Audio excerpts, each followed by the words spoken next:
Jake Coleman stood in the main hall of the space station called Haven's Rest. His hands were shaking a little. He tried to hide it by holding them behind his back. Today was the biggest day of his life. He was going to meet the Zephyrian Queen. If things went wrong, there might be a war between humans and aliens. The space station was huge. It floated between human and Zephyrian space. Nobody owned it. That made it perfect for peace talks. The walls were white metal and the lights were bright. Jake could see stars through the big windows. Some of those stars had human worlds around them. Others had alien worlds. Captain Lisa Morgan walked up to Jake. She was the leader of the human ship that brought them here. Her uniform was dark blue and she looked serious. "You ready for this, Jake?" she asked. Jake nodded. "I have to be. This is our only chance for peace." Dr. Alex Porter was checking his tablet nearby. He knew more about aliens than almost anyone. "The Zephyrians are very proud," he said. "They think they are better than other races. They have never made peace with anyone they think is weak." "Then we better not look weak," Jake said. The other human team members were nervous too. They all knew what this meeting meant. If the talks failed, the Zephyrian Empire would keep growing. They would take more worlds. Eventually they would come for Earth. A loud sound filled the room. It was like a horn, but deeper. The Zephyrian ship was here. Through the windows, Jake could see the alien ship. It was beautiful and scary at the same time. The ship looked like it was made of black crystal. It was 3 times bigger than the human ship. Lights moved across its surface like lightning. "Here they come," Captain Morgan said. The main doors opened with a soft sound. Cool air rushed in. Then Jake saw them. The Zephyrians were tall, much taller than humans. Their skin looked like crystal, but it was alive. It changed colors as they moved. Right now, their skin was dark purple and gold. Jake knew that meant they were being formal and careful. There were 6 of them. 5 looked like guards. They wore armor that seemed to be made of the same crystal as their skin. They carried weapons that glowed with blue light. But it was the 6th one that made Jake's breath catch in his throat. She was their queen. She was taller than the others, and her armor was more beautiful. It looked like it was made of starlight. Her skin was shifting between purple and gold, but there were other colors too. Silver and white moved through the purple like flowing water. She walked with perfect grace. Each step was careful and planned. She held her head high. This was someone who had never bowed to anyone. Jake had studied everything he could about the Zephyrian Queen. Her name was Zara Cthulhu. She had ruled for 10 years. She had won every war she fought. She had never lost a battle. She had never shown weakness. The Queen stopped in the middle of the room. The human team stood in a line across from the Zephyrians. This was how first meetings were supposed to happen. Very formal. Very careful, Jake stepped forward. He was the chief diplomat. "It was his job to speak first, Your Majesty," he said. He gave a small bow. Not too deep. The Zephyrians respected strength. "I am Jake Coleman. I speak for the people of Earth and our colonies." The Queen looked at him. Her eyes were large and silver. They seemed to glow with their own light. She started to speak, but then something strange happened. Her skin turned white. Not just pale, pure white, like snow. Dr. Porter made a small sound of surprise behind Jake. White skin meant shock, complete shock. But why would the Queen be shocked to see a human diplomat? The Queen took a step toward Jake, then another. Her eyes never left his face. Her skin was still white, but now there were other colors too, pink and gold and blue. Jake had never seen so many colors at once on Zephyrian skin. "Jake?" the Queen said. Her voice was soft. The universal translator made it sound human, but Jake could hear something else under it, something that made his heart beat faster.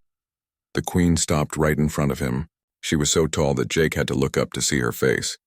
Her silver eyes were wide. Her skin was flashing between colors so fast it was hard to follow. "Jake Coleman," she said again. Jake felt like the world had stopped moving. That voice. Even through the translator, something about it was familiar. The way she said his name, like she had said it 1,000 times before. Jake started to say. Then he looked closer at her face. Really looked. Past the silver eyes and crystal skin, past the alien features that made her look so different from humans. And suddenly he saw it. Something in the shape of her eyes. Something in the way she held her head. A memory from long ago. A memory he had buried deep inside his mind. "Zara," he whispered. The Queen's skin flashed pure gold. In Zephyrian culture, gold meant joy. Pure, overwhelming joy, little Jake, she said. Her voice was shaking now. My little Jake Coleman. The room went completely silent. The human team stared at their diplomat. The Zephyrian guards looked confused. Their queen was acting in a way they had never seen before. Captain Morgan stepped forward. Jake, what's happening? Do you know her? Jake couldn't answer. He was staring at the queen of the most powerful alien empire in the galaxy, and all he could see was a scared little girl who used to hide under his bed when she had nightmares. Zara, he said again, is it really you? The queen reached out with one hand. Her fingers were long and elegant, covered in crystal skin that sparkled in the light. She almost touched Jake's face, then stopped. She remembered where they were, who they were supposed to be now. I never thought I would see you again, she said softly. Dr. Porter was typing fast on his tablet. Captain Morgan looked like she couldn't believe what she was seeing. The Zephyrian guards were talking to each other in their own language. Their skin colors showed they were confused and worried. Jake's mind was spinning. The last time he had seen Zara, she was 8 years old. She had been crying as the alien ship took her away. She had promised to come back. He had waited for years, now she was here. But she wasn't the little girl he remembered. She was the queen of an empire. She had the power to destroy worlds. She had the power to save them. This changes everything, Dr. Porter whispered. Jake knew he was right. The most important peace talks in human history had just become personal. He didn't know if that was good or bad. All he knew was that the scared little alien girl he had once called his best friend was now the most powerful person in the galaxy. And she was looking at him like he was the most important thing in the universe, the future of both. Their species might depend on what happened next. The meeting room was quiet now. Both teams had left except for Jake and Queen Zara. They sat across from each other at a small table. The queen had removed her heavy armor. Without it, she looked less scary and more like the person Jake was starting to remember. Tell me what happened after I left, Zara said. Her skin was a soft blue now. Jake remembered that blue meant she was sad. Jake looked at his hands. It was hard. You were my best friend. When you left, I felt like part of me was gone too. 24 years ago, Jake had been 8 years old. He lived with Helen Torrens because his real parents had died in a car crash. Helen was a scientist who studied aliens. She was kind but very busy with her work. Then one night, everything changed. Helen came home very late. She looked worried and excited at the same time. With her was a small alien girl. The girl was hurt and scared. Her crystal skin was very pale, almost white. Jake, Helen had said, this is Zara. She's going to stay with us for a while. Her parents were hurt badly. She needs our help. Jake had never seen a real alien before. Zara was taller than him even though she was his age. Her skin was like living crystal. Her eyes were big and silver. She looked very different from any human, but she was crying. Jake knew what it felt like to cry because you missed your parents. Hi, Jake had said. Do you want some cookies? Helen makes really good cookies. Zara had looked at him with those big silver eyes. She didn't understand English yet, but she understood kindness. In the meeting room, Zara smiled at the memory. You gave me chocolate chip cookies. I had never tasted anything like them. You ate 6 of them, Jake laughed. Helen was worried you would get sick. Those first days had been strange. Zara didn't speak English. Jake didn't speak her language. But kids are good at understanding each other without words. Jake showed Zara how human things worked. He taught her to use a fork and knife. He showed her how to brush her teeth. He explained why humans wore clothes. Zara showed Jake how Zephyrians played. They made pictures with light using their crystal skin. They could change colors to tell stories. Zara taught Jake what the colors meant. Red meant angry. Blue meant sad. Gold meant happy. Green meant curious. Purple meant formal or important. Helen worked during the day. She was trying to help Zara's parents get better. But they were hurt very badly. The crash had been terrible. While Helen worked, Jake and Zara spent time together. They watched cartoons on TV. Zara loved cartoons. She laughed at the funny parts just like human kids did. They played in the backyard. Jake taught Zara to ride a bike. It was hard because she was taller than him and her balance was different. But she learned fast. Zephyrians were very smart. Zara taught Jake games from her world. They would lie on the grass at night and she would make light patterns with her skin. The patterns told stories about her home world. About flying cities and crystal mountains and 3 moons in the sky. I told you about the light festivals, Zara said quietly. Where all the people would stand together and make pictures in the sky with their skin. I remember, Jake said. You said you would take me there someday. I wanted to, Zara replied. Her skin flickered with different colors. I really wanted to. After 2 months, Zara could speak English pretty well. She still had an accent, but Jake understood her perfectly. They talked about everything. They were best friends. Zara told Jake about being a princess. She said her parents were important people who traveled to different worlds. They were coming to Earth to learn about humans when their ship crashed. Jake told Zara about his real parents. How they died when he was little. How Helen took care of him now. How sometimes he felt lonely even when people were around. We're both orphans, Zara had said. That makes us special. We have to take care of each other. They promised to always be friends. They promised to never forget each other. They promised that when Zara became queen someday, she would make sure humans and Zephyrians were friends too. But then the rescue ship came. Jake remembered that day clearly. He had been playing with toy spaceships in his room. Zara was making light patterns on the ceiling. They were both happy. Then Helen called them downstairs. She looked happy and sad at the same time. Zara, she said, your people are here. They came to take you home. Through the window, Jake could see the alien ship. It was smaller than the one at Haven's Rest, but it still looked amazing. It was silver and blue, and it seemed to float without making any sound. Zara's skin turned many colors at once. She was happy to see her people, but she was sad to leave Jake. I don't want to go, she said. Jake is my family now too, but she had to go. She was a princess. Her people needed her. The Zephyrians who came to get her were tall and serious. They wore formal clothes and their skin was purple and gold. They talked to Helen in English, thanking her for taking care of their princess. They looked at Jake with curiosity. They had never seen a human child who was friends with a Zephyrian. This boy protected our princess? One of them asked Helen. They protected each other, Helen replied. When it was time to leave, Zara hugged Jake tight. Her crystal skin felt warm and smooth. I'll come back, she promised. When I'm older, when I'm queen. I'll come back and we'll be together again. I'll wait for you, Jake promised back. He watched the alien ship fly away until it was just a dot of light in the sky. Then it was gone. Helen tried to make him feel better. She made his favorite dinner. She let him stay up late. She told him that Zara would never forget him. But days turned into weeks. Weeks turned into months. Months turned into years. Jake never heard from Zara again. I looked for you, Zara said now. Her adult voice was soft and sad. When I became queen, I tried to find out what happened to you. But Earth was so far away, and there were wars. Always wars. I looked for you too, Jake said. But all I knew was that you were a princess named Zara. I didn't know your full royal name. I didn't know which world you lived on. Helen had died when Jake was 16. She had gotten sick and the doctors couldn't help her. Before she died, she told Jake something important. That little alien girl changed your life, Helen had said. She showed you that people can be different on the outside, but the same on the inside. That's why you became a diplomat. That's your gift, Helen was right. Jake became a diplomat because of Zara. He wanted to help different species understand each other.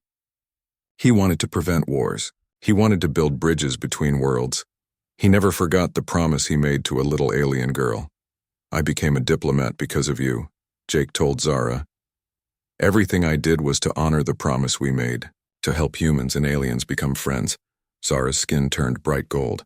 I became queen because of you too. You showed me that species don't have to be enemies, that friendship is possible between anyone. They sat in silence for a moment. Both of them were thinking about all the years they had been apart. All the things that had happened, all the things that had changed, but some things never changed. The bond they had formed as children was still there. The promise they had made was still real. What do we do now? Jake asked. Zara looked at him with those same silver eyes he remembered. But now they were the eyes of a queen who had fought wars and made hard choices. Now we try to save both our worlds, she said. Together. Outside the meeting room, Captain Morgan was talking quietly with Dr. Porter. They could see Jake and Zara through the window. They could see that something important was happening. This changes everything, Dr. Porter said again. Captain Morgan nodded. The question is, does it change things for better or worse? They would find out soon enough. The fate of two species might depend on a friendship that started with chocolate chip cookies and bedtime stories told in colors of light. Jake and Zara had been talking for 2 hours when the door burst open. A tall Zephyrian in black armor walked in fast. His skin was flashing red and orange. Jake knew those colors meant danger and anger. "My queen," the Zephyrian said in English. His voice was rough. "We have a serious problem." Zara stood up quickly. Her skin changed to purple and gold. She was being formal again. "Commander Velturan, what is wrong?" The commander looked at Jake with unfriendly eyes. "The nobles back home know about your connection to this human. They are asking questions.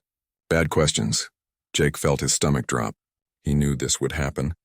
Nothing stayed secret for long in politics. "What kind of questions?" Zara asked. Her skin was getting darker. "They want to know if your feelings for humans are making you weak," Velturan said. "They say a queen should not have personal feelings about other species. They say it makes you unfit to rule." Zara's skin flashed bright red for just a second. Then she controlled herself. "What I feel does not matter. I do what is best for our empire." "They do not see it that way, my queen," Velturan replied. "Prince Kethmarin is asking the council to review your fitness to rule.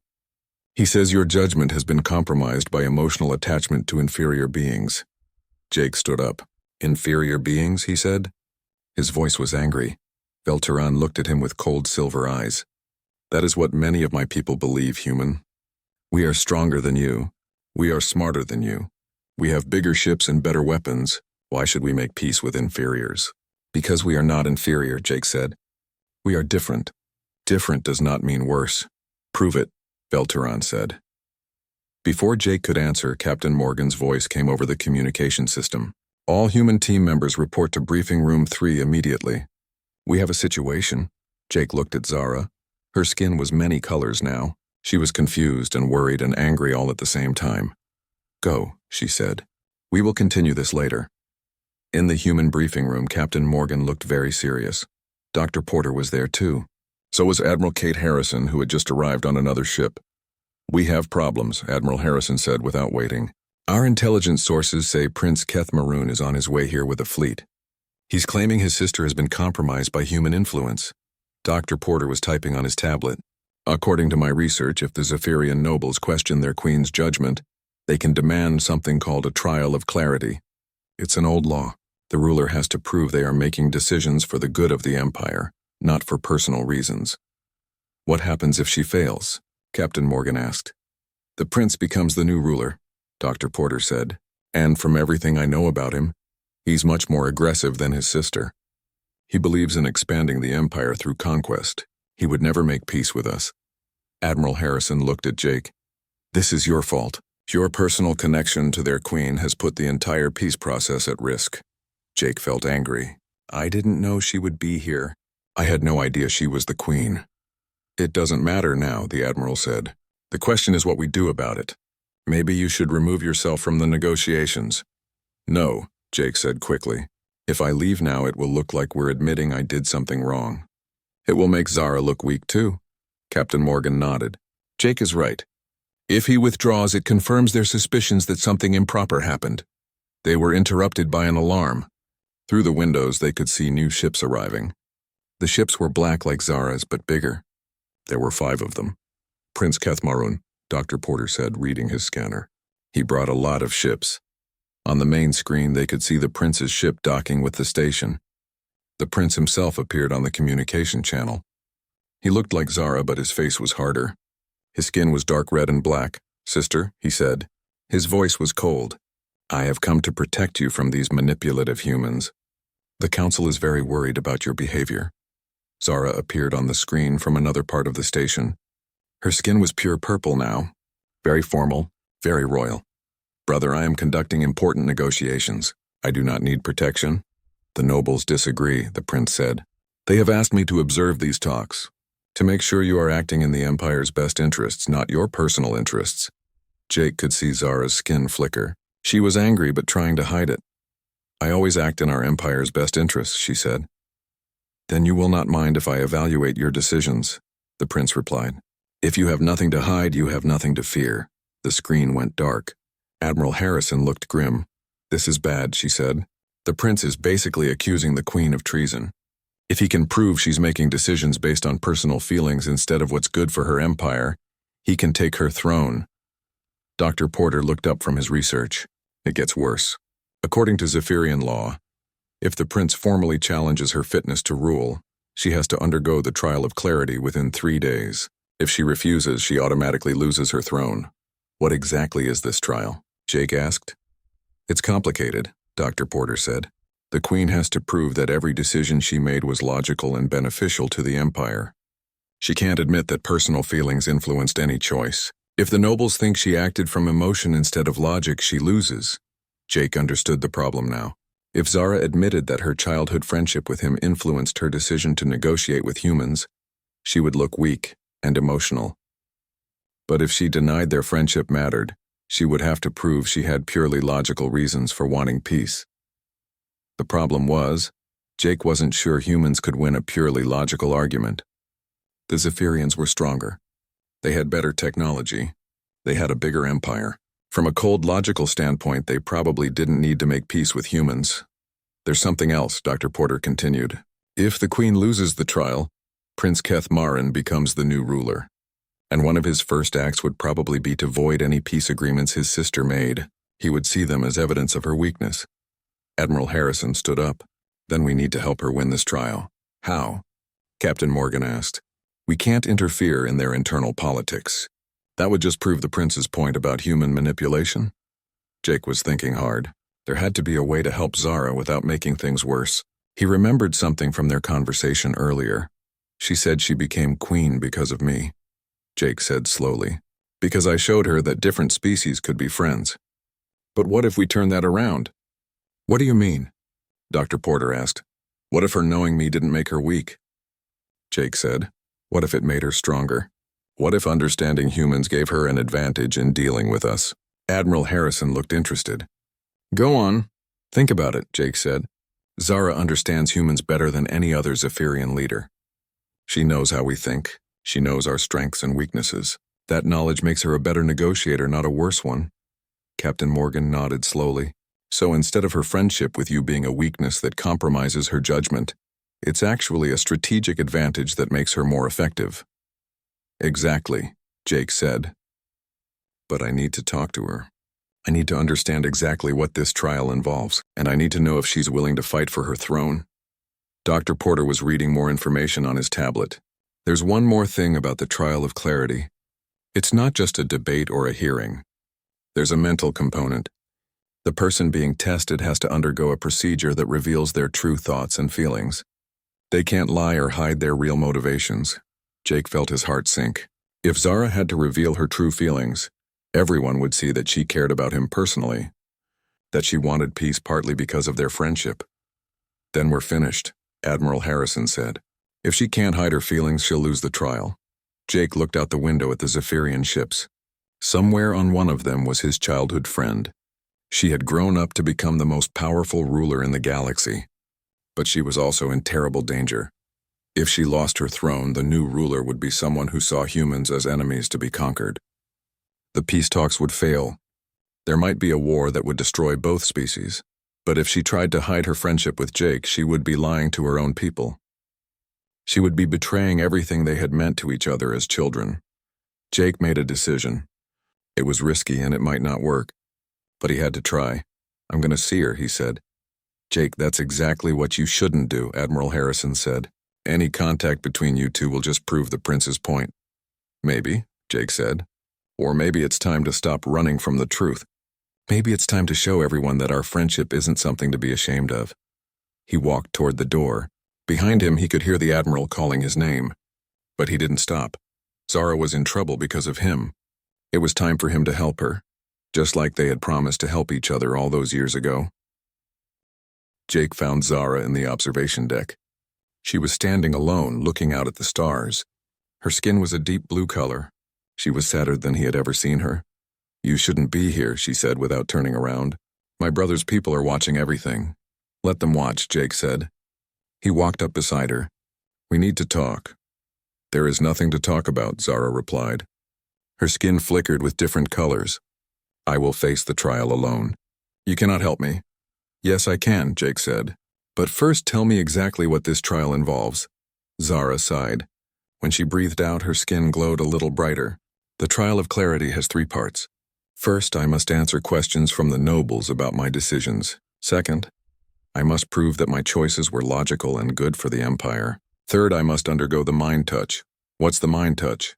It is an old technology, Zara explained. It reads thoughts and emotions. It projects them so everyone can see. I cannot lie. I cannot hide anything. Every feeling, every memory, every reason for my choices will be visible to all. Jake understood why she looked so sad. And if they see that you care about me personally, they'll say you're unfit to rule. Yes, Zara said quietly. Our laws are clear. A ruler must make decisions based on logic and the good of the Empire. Personal feelings are considered a weakness. If the nobles see that I chose to negotiate with humans partly because of our friendship, I will lose my throne, and your brother will become king. He will destroy any chance of peace between our peoples, Zara said. Her skin flashed red with anger. Kethmaran believes that strength comes from conquest. He thinks making friends with other species is shameful. Jake looked out at the stars. Somewhere out there was Earth, his home. If the peace talks failed, the Zephyrian Empire would keep growing. Eventually, they would reach human space. There would be a war that humans couldn't win. There has to be another way, Jake said. Before Zara could answer, alarms started ringing. The station's communication system crackled to life. Attention all personnel, a voice announced. Prince Kethmaroon requests the immediate presence of Queen Zara Kathul and the human diplomatic team in the main assembly hall. The trial of clarity will begin in 1 hour. Zara's skin went completely white. He is moving faster than I expected. He wants to finish this quickly. They walked together toward the main hall. Along the way, they passed groups of Zephyrians. Some wore the purple and gold of Zara's supporters. Others wore the black and red of the prince's faction. Their skin colors showed they were all excited and nervous. In the main hall, both human and Zephyrian delegations were gathering. Prince Kethmaran stood at the center. He was taller than Zara and his armor was more elaborate. His skin was pure black with red edges. He looked like a warrior king. Sister, he said when Zara entered, are you ready to prove your fitness to rule? I am ready, brother, Zara replied. Her skin became purple and gold. Royal colors. The prince looked at Jake with unfriendly eyes. And you, human. You are the one who has corrupted my sister's judgment. Jake felt angry, but he kept his voice calm. I haven't corrupted anything. Queen Zara makes her own decisions. We shall see, the prince said. Dr. Porter was setting up recording equipment. Captain Morgan and Admiral Harrison watched from the human section. Commander Velteran stood with the Zephyrian nobles. The trial began with questions. The nobles asked Zara about every decision she had made as queen. Why did she choose diplomacy over war? Why did she agree to meet with humans? Why did she think peace was possible? Zara answered each question carefully. She talked about the cost of constant war. She explained that the Empire needed time to grow stronger before facing bigger enemies. She argued that having human allies could be useful against other threats. Her answers were smart and logical, but Jake could see the nobles weren't convinced. They kept asking the same basic question in different ways. Why did she think humans were worth talking to? Your Majesty, one noble said, humans are weaker than us. They have inferior technology. Their lifespans are shorter. Their ships are smaller. Why should the great Zephyrian Empire make treaties with such limited beings? Zara's skin flickered. Jake could see she was struggling to find a purely logical answer. Every species has strengths, she said carefully. Humans are resourceful. They adapt quickly to new situations. That is not a sufficient reason for alliance, another noble said. Adaptation is not strength. We do not need allies who are weaker than us. Jake watched Zara's skin colors change. She was getting frustrated. The nobles were right in their way. From a purely logical standpoint, the Zephyrian Empire didn't need human allies. Then Prince Kethmaran stepped forward. Perhaps my sister's judgment has been influenced by factors other than logic. Perhaps it is time for the mind touch. Zara's skin went pale. Brother, I have answered all questions honestly. But not completely, the prince replied. The mind touch will show your true motivations. If you have nothing to hide, you have nothing to fear. Jake knew this was the moment that would decide everything. If Zara underwent the mind touch, Everyone would see their childhood friendship. They would see that she cared about him personally. The nobles would say she was unfit to rule, but if she refused, she would lose her throne immediately. Jake made a decision that surprised everyone, including himself. "Wait," he said loudly. "I invoke the right of the honored enemy." The hall went completely silent. Every Zephyrian stared at Jake. Even Dr. Porter looked shocked. "What did you just say?" Prince Keth Maroon asked. Jake's heart was beating fast, but his voice was steady. "I invoke the ancient right of the honored enemy. I claim the right to speak truth in defense of your queen's honor." Commander Velturan stepped forward. His skin was flashing with confusion. "Human, that law has not been used in centuries. It only applies to enemies who have earned our respect through combat." "Then let me earn that respect," Jake said. Prince Keth Marin laughed. It was not a pleasant sound. "You wish to challenge a Zephyrian warrior to combat? You would be destroyed in seconds." "Not physical combat," Jake said. He had been studying Zephyrian law with Dr. Porter for months. He knew about their old traditions. "I challenge the accusations against your queen to intellectual combat. I demand the right to prove that her decisions were correct through the trial of truth." The nobles began talking excitedly among themselves. Their skin colors were flashing with surprise and interest. "The trial of truth?" Prince Keth Maroon said. "That is even more dangerous than the mind touch. It reveals not just thoughts and feelings, but memories and experiences. Everything you are becomes visible." "I understand," Jake said. "If your memories prove that you manipulated my sister, or that she acted from weakness rather than strength, both of you will be condemned," the prince continued. "She will lose her throne, and you will be marked as an enemy of our empire." Jake looked at Zara. Her skin was flashing through many colors. She was scared for him. "Don't do this," she said quietly. "It's too dangerous." "We promised to take care of each other," Jake replied. "I'm keeping that promise." He turned back to Prince Keth Marin. "I accept all risks. I demand the trial of truth." The prince's skin turned bright red. He was very angry. "You think your human mind can withstand what the trial will show? You think the nobles will be impressed by your weak emotions and primitive thoughts? I think they'll see the truth," Jake said. "I think they'll see that your sister's friendship with me didn't make her weak. It made her the strongest queen in Zephyrian history." Prince Keth Marin stared at Jake for a long moment. Then he smiled. It was not a kind smile. "Very well, human. You will undergo the trial of truth, but when it destroys you, do not expect mercy." Dr. Porter grabbed Jake's arm. "Jake, you don't understand what you're doing. The trial of truth is designed for Zephyrian minds. It might kill you, or it might save both our species," Jake replied. The Zephyrians began preparing the trial equipment. It looked like a chair surrounded by crystal devices that glowed with blue light. Jake had never seen anything like it. Admiral Harrison was talking urgently into her communicator. Captain Morgan looked like she wanted to stop Jake but didn't know how. Zara walked up to him. Her skin was gold and blue mixed together. "Happy and sad at the same time. You don't have to do this," she said. "Yes, I do," Jake replied. "This is bigger than just us now. This is about proving that friendship between different species isn't weakness. It's strength. What if the trial shows something that makes everything worse?" Jake smiled. "Then at least we'll face it together. Like we promised, the equipment was ready." Prince Keth Maroon gestured toward the chair. "Human," he said, "are you prepared to have your mind torn open and examined by your enemies?" Jake walked toward the chair. His hands weren't shaking anymore. He felt calm and determined. "I'm prepared to show everyone the truth," he said. As he sat down in the chair, Jake could see the faces around him. Zara looked proud and terrified. The nobles looked curious and skeptical. Prince Keth Marin looked confident that Jake was about to be destroyed. Jake closed his eyes and waited for the trial of truth to begin. Everything depended on what happened next. The crystal devices around Jake began to glow brighter. He felt a strange tingling in his mind, like someone was gently touching his thoughts. Then the tingling became stronger, much stronger. Suddenly, Jake's memories appeared in the air above him like moving pictures.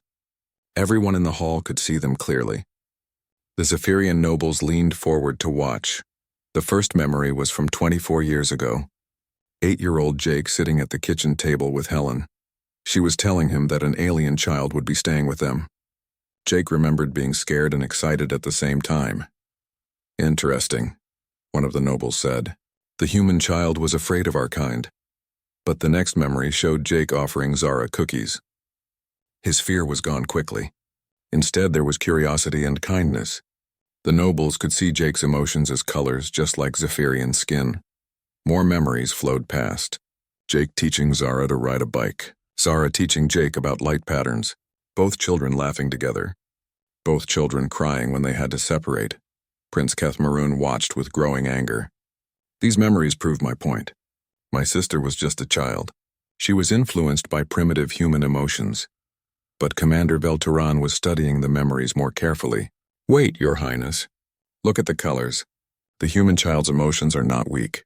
They are pure. The nobles could see what he meant. In the memories, Jake's feelings were clear and honest. There was no selfishness or manipulation. Just a lonely boy who found a friend and wanted to help her. The memories moved forward in time. Jake growing up. Becoming a diplomat, working to prevent wars between different species. Every choice he made was influenced by what Zara had taught him about building bridges between different peoples. He became a peacemaker because of our princess, another noble observed. She changed him for the better. Then they saw Zara's rescue, the Zephyrians who came to take her home. Jake could feel their emotions through the trial. They had been impressed by the human child who had protected their princess. They had reported back to the royal court that humans might be worth knowing better. I remember this, an older noble said. The rescue team spoke of a remarkable human child. They said he had the heart of a warrior, even though he chose peace over battle. Prince Kethmaroon looked uncomfortable. These were not the memories he had expected to see. The trial moved to more recent times. Jake's career as a diplomat. His success in preventing conflicts. His reputation for understanding alien cultures. The nobles could see that his childhood friendship with Zara had made him uniquely good at his job. This human has stopped 3 wars, Commander Velturan said with surprise. 3 separate conflicts between different species. He convinced them to negotiate instead of fight. And in each case, another noble added, he used techniques that seemed similar to our own diplomatic methods, as if he had been taught by one of us. Jake felt the trial digging deeper into his mind. It was looking for his motivations. Why had he become a diplomat? Why did he work so hard for peace? The answer appeared as a glowing memory. Jake as a teenager, looking up at the stars, remembering his promise to Zara. He had promised to help humans and aliens become friends. Even though he never saw her again, he kept that promise. Every choice he made was to honor our princess, a noble whispered. He spent his entire life trying to fulfill a promise made to a Zephyrian child. The trial was reaching its climax. It was showing Jake's deepest, most secret thoughts. His real reasons for wanting peace between humans and Zephyrians. The truth was simple and powerful. Jake didn't just want to save humanity from war. He wanted to honor the friendship that had shaped his entire life. He wanted to prove that the little alien girl he had loved as a sister had been right to believe in peace. But there was something else. Something that made the nobles gasp. The trial showed that Jake had always known this day might come. Deep in his heart, he had always hoped he would see Zara again, and he had prepared his entire life to be worthy of that meeting. Remarkable, the oldest noble said. This human has lived his entire adult life as if he were serving our empire. Every decision, every action was guided by loyalty to our princess. Prince Kethmaroon was becoming desperate. These emotions prove he manipulated my sister. He used her childhood feelings to compromise her judgment. But the trial wasn't finished. Now it was showing something unexpected. The memories were revealing information that even Jake hadn't fully understood. Helen had kept detailed records of Zara's time on Earth. She had documented everything the alien child had said and done. Those records had been studied by human scientists for years. They had learned more about Zephyrian culture from Zara than from any other source. The trial showed that Jake's understanding of Zephyrians came from those records. He had studied them carefully. He knew their customs, their values, their way of thinking. That knowledge had made him the perfect diplomat for this mission. Wait, Commander Velturan said. The humans' knowledge of our culture is accurate and deep. More accurate than some of our own diplomats. How is this possible? Dr. Porter stood up in the human section. Because he learned from the best teacher possible. He learned from your queen when she was a child. The trial showed more of Helen's records. Young Zara had been incredibly wise for her age. Her comments about human nature had been insightful and accurate. Her suggestions for how the two species could work together had been brilliant. Our princess was already showing signs of great leadership as a child, a noble observed. The human woman's records prove it. Now the trial was showing Jake's memories of the current negotiations. His strategies, his approach, his understanding of what the Zephyrians needed to hear. Everything he had done was based on what he had learned from Zara 24 years ago. Incredible, another noble said. The human is negotiating using our own cultural principles. Principles he learned from our queen when she was 8 years old. Prince Kethmarin's skin was turning darker red. This proves nothing. Personal feelings still influenced both their decisions, but the oldest noble stood up. His skin was silver with age. When he spoke, everyone listened. "Young prince," he said slowly, "you misunderstand what we have seen. This human was not corrupted by knowing our queen. He was elevated by it, and our queen was not weakened by knowing this human. She was strengthened by it." "How can you say that?" the prince demanded. "Because the trial has shown us the truth," the old noble replied. "Our queen understands humans better than any Zephyrian in history. This human understands us better than any human who has ever lived. Their childhood friendship didn't compromise their judgment. It gave them perfect insight into both species." The other nobles were nodding. Their skin color showed agreement and admiration. "Think about it," the old noble continued. "Our queen knew exactly how to approach these negotiations because she truly understands human nature. She learned it as a child. The human knew exactly how to speak to us because he learned our ways from the best possible teacher. They are not corrupted by personal feelings. They are uniquely qualified to make peace between our peoples." Jake felt the trial ending. The crystal devices grew dimmer. He was exhausted but alive. More than alive. He felt hopeful for the first time in days. Prince Kethmarin looked around the hall. Every noble was looking at him with disapproval. His challenge had failed completely. "The trial has spoken," Commander Velturan announced. Queen Zara Cthulhu's decisions were not based on weakness or personal emotion. They were based on unique wisdom and perfect understanding of both species. She is not only fit to rule, she is the only one among us qualified to lead these negotiations. Zara stepped forward. Her skin was glowing gold with joy and pride. "Brother," she said to the prince, "do you accept the judgment of the trial?" Prince Kethmarin looked defeated. His skin was turning gray. I accept the judgment. You are our rightful queen." But then something unexpected happened. The prince's skin began to change from gray to blue. He was feeling something Jake hadn't expected. "Regret, sister," the prince said quietly. "I was wrong. I thought your friendship with this human was a weakness. I see now that it was a great strength. I apologize." As Zara walked over to her brother. She put her hand on his shoulder. "You were protecting our people. There is no shame in that." The prince looked at Jake. "Human, I misjudged you. You have proven yourself to be an honorable friend to our queen and our empire. I withdraw all accusations against you." Jake stood up from the trial chair. He was shaky but determined. "Thank you, Your Highness. I hope we can be friends too." The negotiations resumed the next day, but now everything was different. The Zephyrian nobles had seen proof that their queen and the human diplomat truly understood each other's species. The peace talks moved forward quickly. Within a week they had a treaty. Not just a simple peace agreement, but a real alliance. Humans and Zephyrians would share technology and knowledge. They would defend each other against outside threats. They would work together to explore new worlds. Most importantly, they established an exchange program. Young humans and Zephyrians would live with each other's families, just as Jake and Zara had done as children. They would learn each other's languages and customs. They would become bridges between the two species. On the last day, Jake and Zara stood again on the observation deck, looking out at the stars. "Wieder,"